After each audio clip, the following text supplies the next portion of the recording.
हे welcome back मेरे प्यारे दोस्त। एक बार फिर मैं अंसारी सर एक बहुत अच्छी स्टोरी लेकर आपके पास आया हूँ और इस स्टोरी में हम बहुत सारे नए नए वर्ड्स को सीखेंगे, वर्ड्स की प्रोनाउंसिएशन को सीखेंगे और इस सेंटेंस में आए हुए ग्रामर्स के सारे रूल्स को समझेंगे। और गाइस, मैं अपनी हर वीडियो में कहता हूं कि अगर आपको अपनी इंग्लिश की इम्प्रूव करना है तो आपको अपने रीडिंग स्किल को डेवलप करना चाहिए। आपको भी रोज़ एक पैराग्राफ कम से कम बुक रीडिंग करके उसको ट्रांसलेट करना चाहिए। अगर आप मेरे चैनल पर आने वाले सारी वीडियोस को यूं ही अगर आप देखते रहे तो believe me my dear friends, आपकी इंग्लिश वैसे भी काफ़ी अच्छी हो जाने वाली है। तो चलिए, without any further delay let's start topic today. Guys, आज हमारा टॉपिक है, बहुत प्यारा सा टॉपिक है, the bird pair and the sea. The एक डेफिनेट आर्टिकल है, यहाँ कोई मीनिंग नहीं होता है। बर्ड पेयर, बर्ड माने चिड़िया, पेयर माने जोड़ी। गाइज, जो टफ वर्ड्स होते हैं उनकी हिंदी में पहले लिख देता हूँ ताकि जब कभी आप दोबारा इस वीडियो को देखें तो आपको उस वर्ड के लिए गूगल ना करना पड़े। द बर्ड पेयर यानी कि पक्षी जोड़ी या चिड़ियों की जोड़ी। एंड और द सी, सी मीन्स होता है सागर, जिसे हम लोग आमतौर पर अपने भाषा में समुद्र जिसको कहते हैं, उसी पर बेस्ड ये कहानी, बहुत अच्छी कहानी है। चलिए देखते हैं। वंस अपॉन अ टाइम, एक समय की बात है, there was a pair of birds who built their home near the sea. बहुत आराम आराम से पढ़ता हूँ बेटा ताकि आपको सारे वर्ड्स की समझ में आ जाए। देयर वॉज अ पेयर, एक जोड़ी थी। देयर यहाँ सब्जेक्ट की शुरुआत में है, उसके जस्ट हेल्पिंग वर्ब है, तो देयर का कोई मीनिंग नहीं है, लेकिन सेंटेंस को खड़ा करने के लिए, सपोर्ट करने के लिए हम देयर का यूज करते हैं। There was a pair of birds, चिड़ियों पक्षी का एक जोड़ा था। हु मतलब जो, बिल्ट मतलब बनाना, बनाया, built, their home near the sea, उसने अपना घर समुंदर के किनारे बनाया। बिल्ट यानी past indefinite second form. Okay guys, they were very happy, वे बहुत खुश थे। दे मने वे, वर मने थे।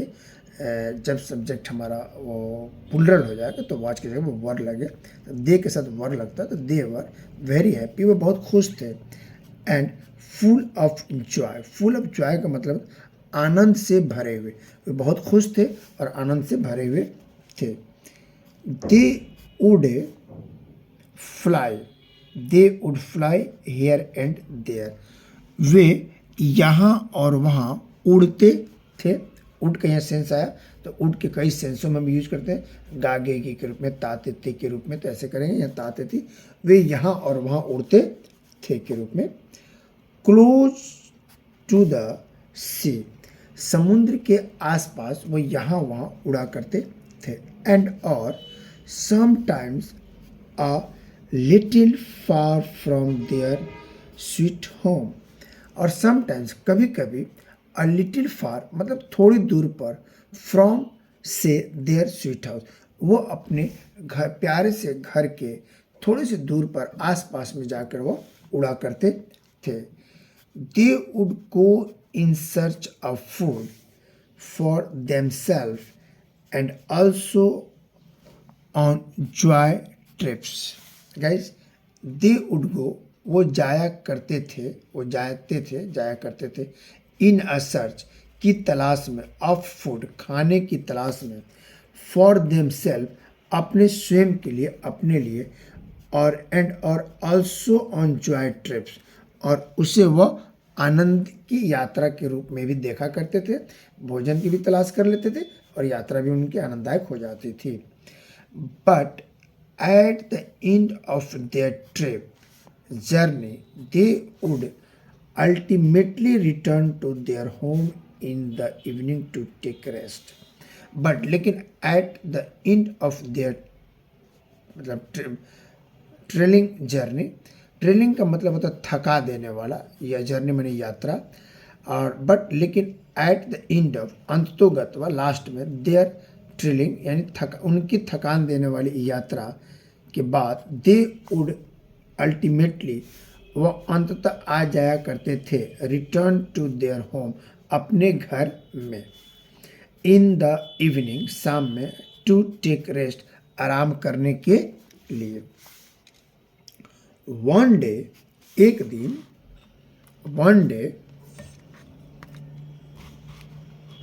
okay guys, one day the female bird told the male bird, एक दिन नर मादा पक्षी ने, नर पक्षी यानी फीमेल ने मेल पक्षी से कहा, सुन, जल्द ही, द टाइम इज कमिंग, समय आ रहा, वेन, जब, I have to lay eggs, lay का मतलब होता देना, मैं अंडे दूंगी, वह समय बहुत जल्द आ रहा है जब मैं अंडे दूंगी, but I am very scared of high tide sea, लेकिन मैं, आई एम वेरी स्केर्ड, मैं बहुत डरी हूँ, of high tide, high tide का मतलब है तो समुद्र के किनारे जो ऊंची लहरें आती हैं उन्हें हाई टाइड कहते हैं। हाई टाइड, तो पक्षी कह रही है कि लेकिन मैं बहुत डरी हुई है हाई टाइड ऑफ द सी, समुद्र की जो ऊंची ऊंची लहरें आती हैं किनारे की तरफ, उससे मैं बहुत डरी हुई।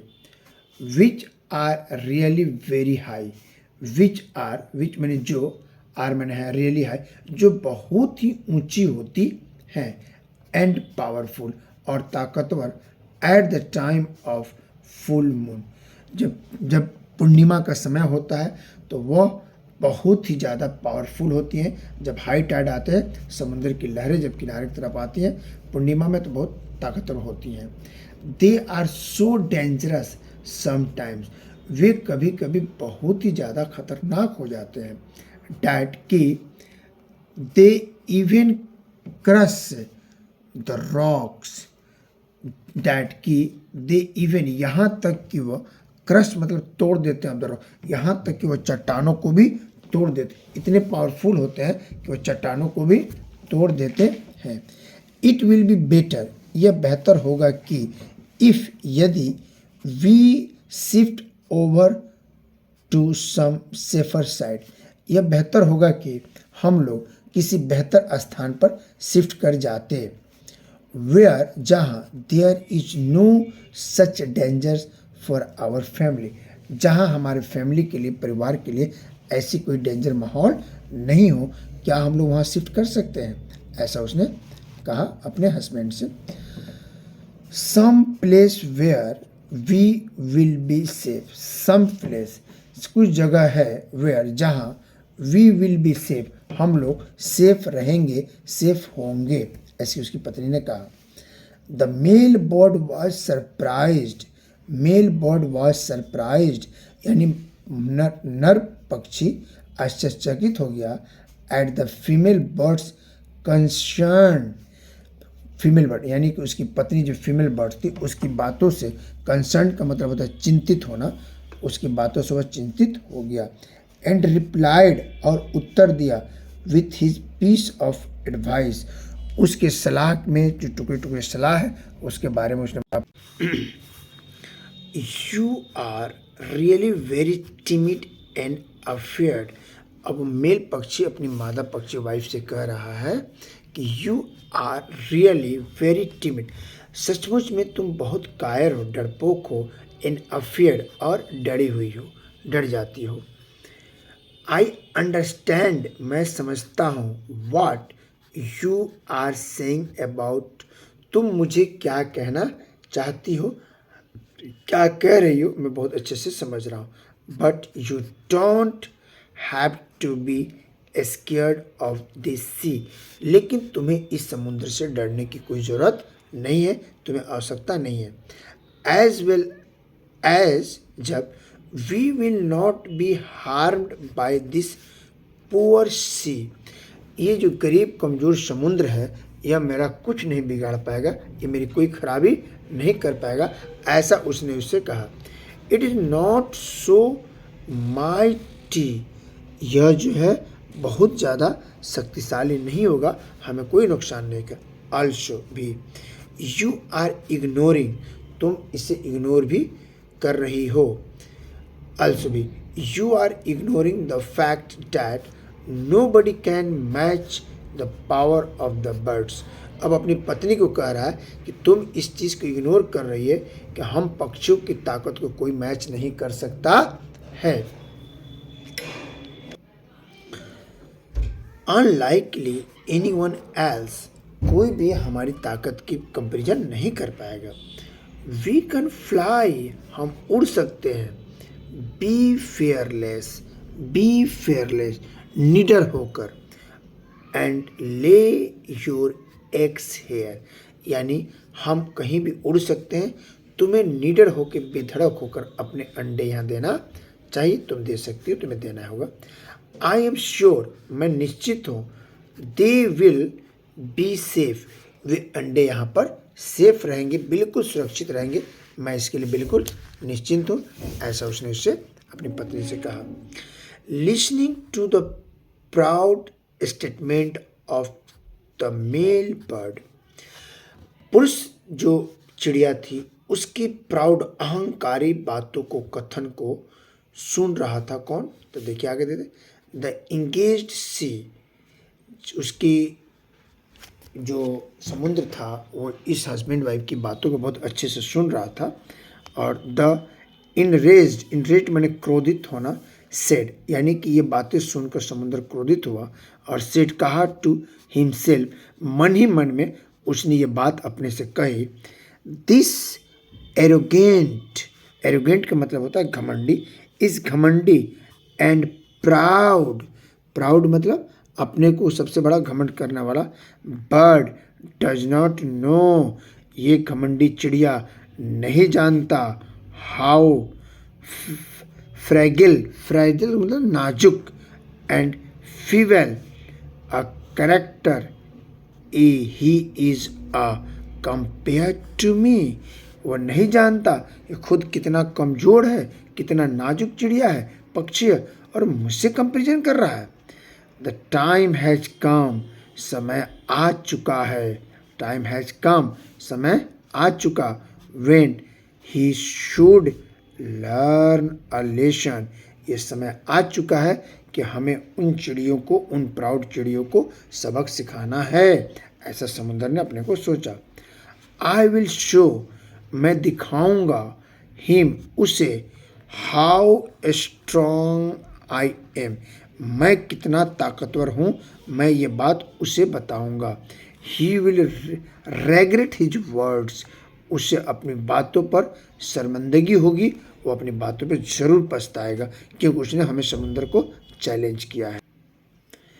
The female bird become carefully after speaking to her husband, नर मादा पक्षी ने अपने पति की बातों को सुनने के बाद बिल्कुल केयरफ्री हो गई, मतलब कॉन्फिडेंट हो गई कि हाँ मेरा कुछ नहीं बिगड़ेगा, अब हम श्योर, हमें ये अंडा दे देना चाहिए।